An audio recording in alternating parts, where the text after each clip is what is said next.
mot pogrom a été utilisé, je n'ai pas aimé je n'aime pas non plus votre intonation de voix. Je n'aime pas votre intonation de voix. Parce que vous dites, n'accentuez pas. Il n'y a pas d'accentuer les mots à un sens. Non, il n'y a pas. Ça s'appelle un pogrom. Ça s'appelle un pogrom, cher Christian. Quand tu comme le poursuis génocide, quelqu'un. vous le reconnaissez, le génocide? Mais non, pas du tout. Je peux vous l'expliquer d'ailleurs. Franck Tapiro vous répond. Quand on poursuit un supporter en lui juif, on ne poursuit pas un supporter parce qu'il est supporter adverse, mais parce qu'il est juif. Il peut être du Maccabi ou du PSG ou de n'importe quoi. C'est tout ceci scandaleux. Et monsieur, reconnaissez que ce sont les agresseurs eux-mêmes qui ont filmé leurs exactions, qui les ont postées sur les réseaux. C'est pas des journalistes, c'est pas des Israéliens. Pas. Je ne les cautionne pas. Donc on est d'accord, c'est un pogrom. Rien ne tolère, rien n'explique ce pogrom. Alors dans le stade à Amsterdam, pourquoi la minute de silence pour les gens décédés à Valence a été sifflée? Bah, je sais pas, moi je sais pas qui les a sifflés. Vous savez qui a sifflé, vous, monsieur? Ah, c'est les supporters du Maccabi qui a sifflé, tout simplement parce que l'Espagne a reconnu l'État et les chants anti-palestiniens et les drapeaux arrachés avant ont été... Dernier mot et après nous changerons de sujet. Et le génocide, monsieur, qui est un mensonge d'ailleurs perpétré dans le monde entier. Mais non. Mais laissez-moi, vous dites mais non, moi je vais vous expliquer ce que c'est qu'un génocide. Un génocide est dans l'histoire, malheureusement, c'est toujours dicté par un pouvoir qui avait une intention génocidaire exprimée, ce qui n'a jamais été le cas évidemment en Israël. Et deuxièmement, Hutu avec les Tutsis. Non mais attendez. C'est la statistique malheureusement, monsieur. Ce que je vous propose. Et vous ne connaissez pas peut-être assez l'histoire, moi je pourrais vous rencontrer, vous donner toutes les statistiques. 70 ans que la Palestine est en guerre. Il n'y a pas de génocide, il y a une guerre, et la guerre c'est ça, monsieur. Et c'est pas un génocide. Il y a un terroricide, il y a un terroricide. On essaie de tuer les terroristes, mais un terroricide n'est pas un génocide. Une discussion politique quand même. Christian, pour revenir, je suis prêt. Christian, on va être obligé de... S'il n'y a pas d'échange.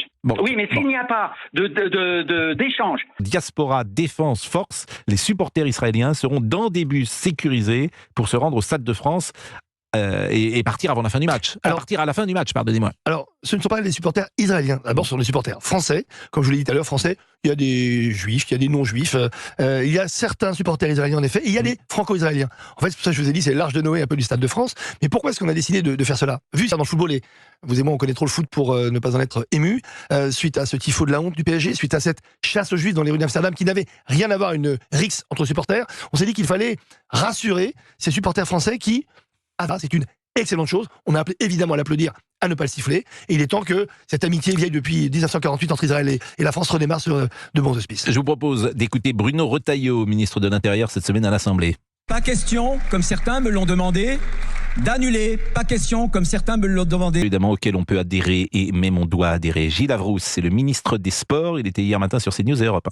C'est un stade quasi vide. Tous regretter qu'il n'y en avait pas plus. J'ai vu de ces dernières... Environ 1600 agents de sécurité seront également mobilisés au Stade de France. Et le RAID, l'unité d'élite de la police nationale, s'est engagé pour la sécurité de l'équipe d'Israël, enfermée dans une bulle depuis son arrivée en France lundi. Ce sera tolérance zéro, a promis mercredi le préfet de police Laurent Nunez, précisant que seuls les drapeaux français et israéliens seront autorisés dans le stade. Les bannières palestiniennes, de même que les messages à caractère politique, seront bannis, a-t-il indiqué. Israël a cependant appelé dimanche ses supporters à éviter de se rendre au Stade de France. Je ne sais pas ce que vous en pensez d'ailleurs, ça, Franck Tapiro. Alors écoutez, c'est vrai qu'on peut le regretter. Maintenant, on peut le comprendre aussi. Vu la situation d'abord internationale, de ce qui se passe en Israël et vu ce qui s'est passé à Amsterdam, on comprend la prudence des autorités israéliennes de dire à leurs supporters d'éviter d'y aller. Mais ça, c'était peut-être avant l'annonce du dispositif, puisque depuis, je peux vous dire, depuis dimanche, depuis qu'on a annoncé, nous, notre départ en car sécurisé, de très nombreux supporters israéliens ou personnalités israéliennes, vous allez voir, il y a des comédiens aussi qui sont là avec nous, nous ont demandé de venir et de nous accompagner. Quels sont les comédiens qui sont avec vous?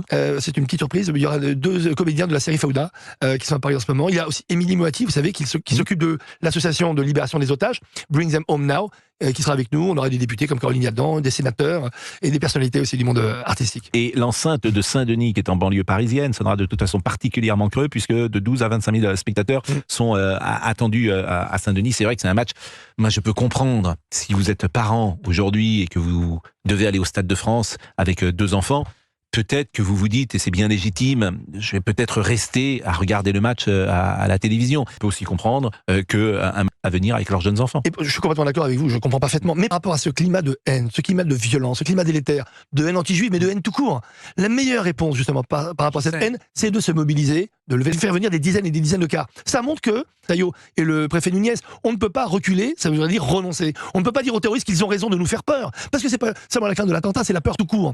Et donc la meilleure hypothèse... L'équipe de France, alors j'attends Israël, ça. Parce qu'effectivement, j'ai entendu des prises de position, je pense à N'Golo Kanté notamment, qui, lorsqu'il a pris la parole, il y avait un espace pour ne pas prendre parti, disons-le, dans ce débat politique. Très clairement, oui, mais soyons sport. Et pour être sport, il y a dans les joueurs, tout ça sera regardé ce soir et je n'en dis pas davantage. C'est la France qui joue. Oui, j'entends bien. Et la France a toujours été des pays amis. Il faut le dire et le répéter. Oui, bien sûr. Bonjour Pascal. Et merci. Ah, je reconnais votre voix, Christian. Vous êtes plutôt de la France insoumise.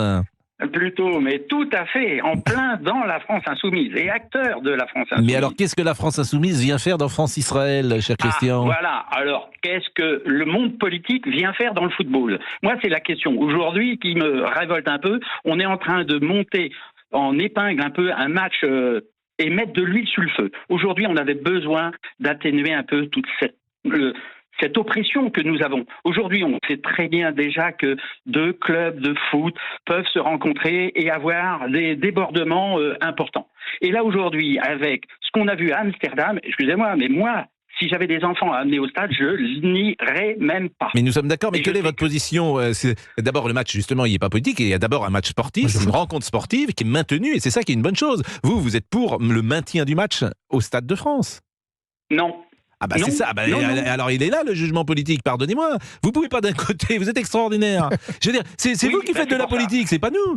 Si j'ose dire, nous on a envie que ce match ait lieu, il se trouve qu'il est prétexte bien évidemment à souligner le climat dans lequel vivent aujourd'hui nos compatriotes juifs, nos amis français juifs, bien évidemment, mais vous voulez faire entrer la politique au Stade de France en annulant cette rencontre, la position politique. Non. Non, alors, pas du tout, vous allez avoir du mal à argumenter, cher Christian. Non, je vais l'argumenter quand même. Faire rentrer la politique au Stade de France en annulant cette rencontre. La politique, elle est de chez vous.